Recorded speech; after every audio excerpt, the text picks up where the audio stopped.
Hai, Assalamualaikum. Kembali bersama saya, Baby Ziana. Masak apa hari ni, geng? Jom kita masak ayam black pepper. Mari kita mula. Bahan utama kita adalah ayam. Kita masukkan sos black pepper 1 mangkuk, setengah mangkuk kicap manis dan sos tiram. Kita gaulkan kesemuanya. Kita tak perlu letakkan garam kerana sos tiram dah cukup masin.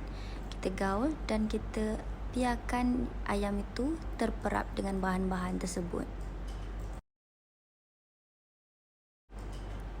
Bahan kita seterusnya adalah sayur-sayur yang kita nak letak seperti brokoli, carrot dan capsicum. Bahan-bahan utama seperti bawang merah, bawang putih dan halia. Bawang holland dan cili kalau kita nak letak biar tambah sedap. Siapa yang suka pedas, tambahkan cili.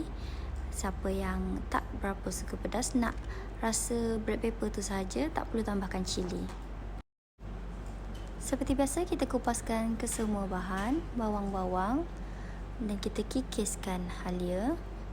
Kemudian bawang holland kita potongkan gegelung bulat. Boleh dijadikan penambah rasa dan hiasan. Kalau kita nak menambahkan rasa pedas, kita boleh letakkan cili. Cili kita boleh hanya belah 2 ataupun kita potong mayang seperti saya potong ni. Seterusnya, carrot kita potongkan memanjang seperti ini. Atau boleh mengikut kreativiti masing-masing macam mana yang kita nak.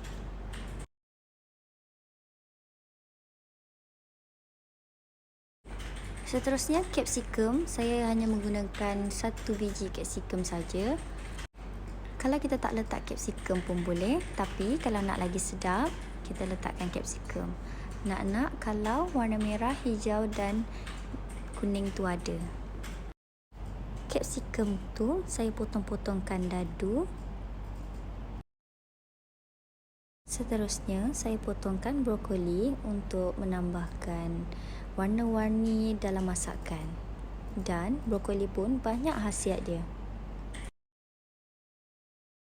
Bahan-bahan yang perlu ditumis seperti bawang merah, bawang putih dan halia, saya potong-potong kecil dan masukkan ke dalam lesung batu. Kemudian saya tumbuk ke semua bahan tersebut hingga lumat. Sementara itu, kita panaskan minyak di kuali untuk menggoreng ayam yang kita perap tadi. Ini dia bahan-bahan yang kita dah potong-potong yang akan kita masukkan dalam masakan kita nanti. Warna-warni tentu menyelerakan. Dan jangan lupa, dalam masakan kita selitkan khasiat yang penting untuk kita dan orang sekeliling. Setelah minyak kita dah panas, masukkan ayam ke dalam kuali dan gorengkan ia sampai masak ataupun setengah masak. Tapi kalau kita goreng setengah masak sahaja, perlu masukkan ke dalam kuah kita nanti awal sikit. Biar dia masak dalam kuah tu. Air perapan yang lebih ni kita jangan buang, kita letak tepi dulu.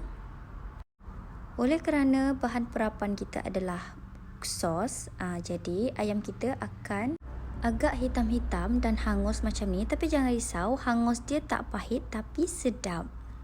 Agak-agak berkaramel. Seterusnya, saya luakkan sedikit minyak. Saya gunakan kuali yang sama. Kita tumiskan bahan yang telah kita tumbuk lumat tadi. Kita gaulkan sampai naik bau dan kering. Kemudian, kuah perapan tadi kita masukkan. Masukkan juga sedikit air dan kita tunggu hingga kuah itu mendidih. Setelah kuah agak mendidih, kita dah boleh masukkan carrot kita kerana carrot perlukan waktu untuk dia agak lembut. Tapi kalau kita nak dia agak crispy, kita boleh masukkan lambat sedikit. Seterusnya, saya masukkan cili yang saya potong-potong tadi. Kita rebuskan dahulu bahan-bahan itu. Jika kita lihat kuah dia agak kurang, kita boleh tambahkan air kerana nanti kita akan tambahkan bahan-bahan seperti sos lada hitam, sos lada hitam ni saya masukkan 1 mangkuk. Nak lagi pedas dan lagi original, sebenarnya kita boleh gunakan biji lada hitam sebenar dan kita tumbuk-tumbukkan hingga hancur ataupun kita kisarkan hingga halus. Tapi oleh kerana saya kekurangan bahan, saya menggunakan sos lada hitam sahaja. Oleh kerana kuah agak kurang dan bahan-bahan yang akan kita masukkan nanti banyak, saya tambahkan lagi air. Kemudian kita gaul rata hingga mendidih dan boleh masukkan capsicum kita dan sayur-sayur yang lain kita masukkan semua. Kalau kuah kita banyak tapi agak cair, untuk memekatkan kita boleh guna larutan atau bancuhan tepung jagung dan kita tuangkan ke dalam masakan kita. Kita gaulkan ke semua sekali hingga kita mendapat tekstur kuah yang kita nakkan. Jangan lupa tambahkan garam, ajinomoto dan sedikit gula untuk menyeimbangkan rasa masakan kita. Kemudian kalau agak sayur dah layu, kita boleh masukkan ayam yang kita dah goreng tadi. Walaupun nampak macam hitam-hitam hangus, tapi dia bukan hangus. Cuma dia agak berkaramel kerana hasil kuah dari perapan kita yang buat dia hangus di tepi-tepi dan luarannya. Bahan terakhir adalah bawang Holland yang kita potong gegelung. Kita masukkan dan kita gaul rata. Kalau kita nak dia agak-agak crispy rangup, kita tak perlu tunggu lama. Tapi kalau kita nak bawang tu agak masak dan layu, kita boleh tutupkan seketika hingga ke semua sayur masak dan bawang Holland tu layu. Sukatan bahan-bahan ayam, sayur dan kuah agak seimbang.